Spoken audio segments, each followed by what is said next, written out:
लक्ष्मी निवास या मालिकेच्या आजच्या भागामध्ये आपल्याला असं बघायला मिळतं आहे की जयंतचा क्रूर आणि भयानक चेहरा पाहून जानू प्रचंड घाबरलेली असते. जयंत म्हणत असतो की या झुरळाने माझ्या जानूला स्पर्श केलेला आहे आणि त्याची शिक्षा त्याला मिळायलाच हवी. म्हणून त्याने त्या झुरळाला हाताने मारून टाकलं आणि तेच झुरळ त्याने दुधामध्ये टाकून ते दूध त्याने स्वतः पिऊन टाकलं. त्यानंतर तो जान्हवीला बेडवर बसण्याचा आग्रह करतो आणि तिच्या मांडीवर डोकं ठेवून तो अगदी निश्चिंतपणे झोपतो. पण जानूला मात्र रात्रभर झोप येत नाही. ती विचार करते की जयंत नेमका क्रूर आहे का आपल्याला जसा दिसतो तसा दयाळू आहे. त्यानंतर सकाळ झालेली असते. जयंत अगदी रेडी होऊन तयार झालेला असतो. तो म्हणतो की जानू तू तयार हो, मी तुझ्यासाठी कॉफी बनवून आणतो.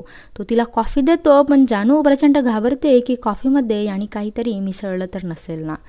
परंतु पुन्हा ती न घाबरता ती कॉफी पिऊन घेते. त्यानंतर तो तिला म्हणतो की मी शार्प 7 वाजता ऑफिसला जायला निघतो आणि मला माझ्या वस्तू जागच्या जाग्यावर ठेवलेल्याच आवडतात.